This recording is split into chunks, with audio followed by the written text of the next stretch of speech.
have always been artists who have been considered the worst rapper of all time. Some artists have even been considered to have ruined hip-hop as a whole. An artist who I've heard is considered one of the worst rappers of all time is Logic. Bobby Hall, aka Logic, is a rapper who has a 50-50 fan base. You either like Logic or you dislike Logic. There is no in between. This is going to be an interesting video because my opinion on whether Logic ruined hip-hop may surprise you. I will be deep diving into Logic's discography, including his legendary mixtapes. The deep dive will allow for me to come to the conclusion regarding Logic's impact in hip-hop. If you enjoyed the video, make sure to leave a like and subscribe. Logic has an incredible mixtape catalog. There are many names thrown around when it comes down to who has some of the best mixtapes. Gucci Mane, Lil Wayne, Currency, Future, and Logic are some names who come to mind. Whenever people bring up the name Logic, there are two things that people remember: the 1-800 suicide prevention song and his legendary mixtape catalog. Logic's mixtapes are one of my favorite pieces of discography from him because of how raw the music was. As a 12 or 13 year old listening to Logic's music in a FaZe Illcam video, those were the vibes. For those who don't know, FaZe Clan, which is a gaming organization, was one of the first orgs to use Logic's music in their videos. With those videos accumulating millions of views, it brought a lot of attention towards the artist. One of Logic's most popular songs during the mixtape era was All I Do. All I Do is one of those songs that took over the underground during that time. It was a fun song that would put anyone in a good mood. Now, of course, looking at it 13 years later, it is not one of those lyrically amazing songs. Regardless, the song is what put Logic on the map and the rise of the Young Sinatra began. With the mixtape trilogy titled Young Sinatra, that was the persona that he took. The magic with the Young Sinatra mixtapes came from the samples and the message. The three Young Sinatra mixtapes were titled Young Sinatra Undeniable, and Young Sinatra Welcome to Forever. I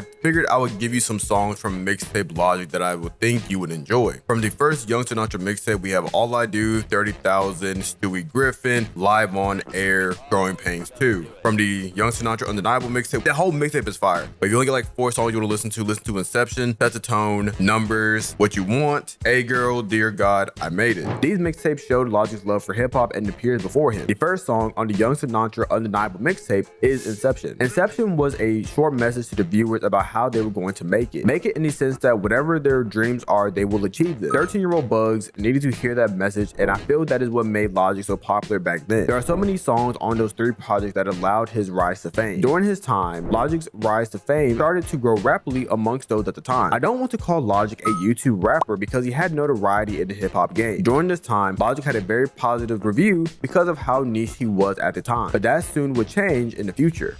The first 2 albums from Logic put him on the mainstream media radar. Under Pressure was an album that was highly revered and still considered one of the best albums he's created. Soon after, he released The Incredible True Story in 2014, which was a perfect sequel to the Under Pressure. During this time, he was going to drop a trilogy which involved the world he created called Babel. The third album was supposed to be Ultra 85, which ended up getting delayed multiple times and finally released in 2023. After The Incredible True Story is when the public perception of Logic started to change. Bobby Tarantino was the star of the downfall towards the positive image towards Logic. Many people did not like the boom bap rap style that Logic started to release. Some felt it went away from the style that made Logic popular and likable. In many different interviews, Logic has talked about wanting to rap about whatever he wants and however he wants. He has a lot of respect toward the OGs of the rap game. Those OGs being Wu-Tang, Bugzey, MF Doom, Jay Dilla, etc., which have been known for their contributions to hip-hop. In 2016, the album that brought much negativity to Logic was Everybody. The Everybody album is the most vulnerable Logic the world has currently seen, especially on a mainstream scale. The popular 1-800 song, which is the suicide prevention number, has accumulated over 1 billion plays. The Everybody album was a project that focused on Logic's blackness and appreciation for his African American heritage. This came as a surprise for many people because the assumption was that Logic is white. While on songs before the album, he had said nigga multiple times. However, back in that time, many people didn't trip off a non-black person saying nigga. During this era, people started to fact check to see if Logic was truly black, and this brought a lot of heat towards Logic. The 1-800 song was a song that many people appreciated at the time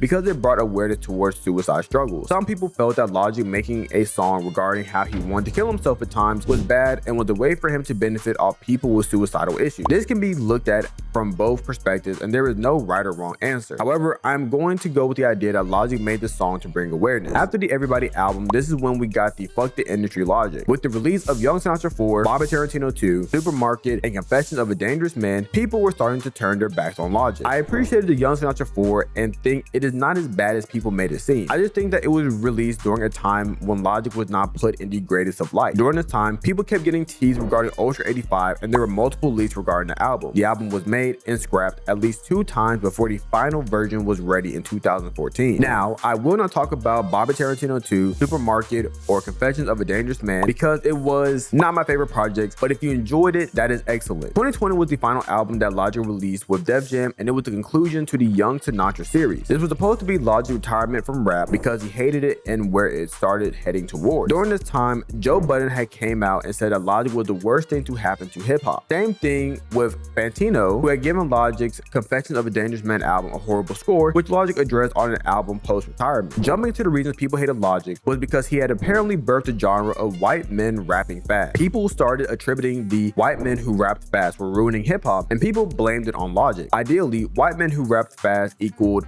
good rap, which is simply not true. Just because a person can rap fast does not mean they are a good rapper. One of the things that people said regarding Logic was that he is corny. People said that his corniness came from how he talked about being black and his personal interests. This labeling on Logic affected him, which he spoke about in an interview with Big Boy TV. Logic spoke in an interview regarding how he cut his hair, got super jacked, and pretty much changed who he was. However, with the birth of his son, Little Bobby, he realized that all that stuff didn't matter. One of the main reasons why Logic retired from rap was so that he could spend time and be an active father in his son's life. Another thing that people did not like from Logic was when he had a podcast series and he interviewed his father. To sum up the interview, it was a very personal interview that felt as if we, the audience, should not be there. Very vulnerable interview where Logic asked some tough questions that he wanted answers for. In my opinion, it seemed that many people did not like how Logic was unapologetically himself. I believe that the idea of what a rapper or hip-hop artist is supposed to be has been sketched in our mind. When people do not fit that narrative, they can be perceived as a fraud or a plague to hip-hop. On a positive note, I have enjoyed how respectful Logic has been towards the fans and to other artists. I read This Bright Future, a memoir, which is a book that captures Bobby Hall's life from an adolescent to a multi-millionaire hip-hop star. This book changed my perception on Logic because it showed how difficult his life was and the struggles he came from. It also explains the loyalty he has towards his crew and why he did everything in his power to keep them along the journey of his success. Big Limbo, Six, etc. are all people who played a role in Logic becoming the person he is today. Something as small as Logic being respectful to Nardwuar in interviews is showing him so much appreciation. Something bigger, like Logic paying for fans tickets to his shows if they could not afford it, and sometimes bringing them backstage so they can meet him. Logic has always appreciated the rattpack and the people who have supported him along the way. Let's talk about Ultra 85 and conclude this video.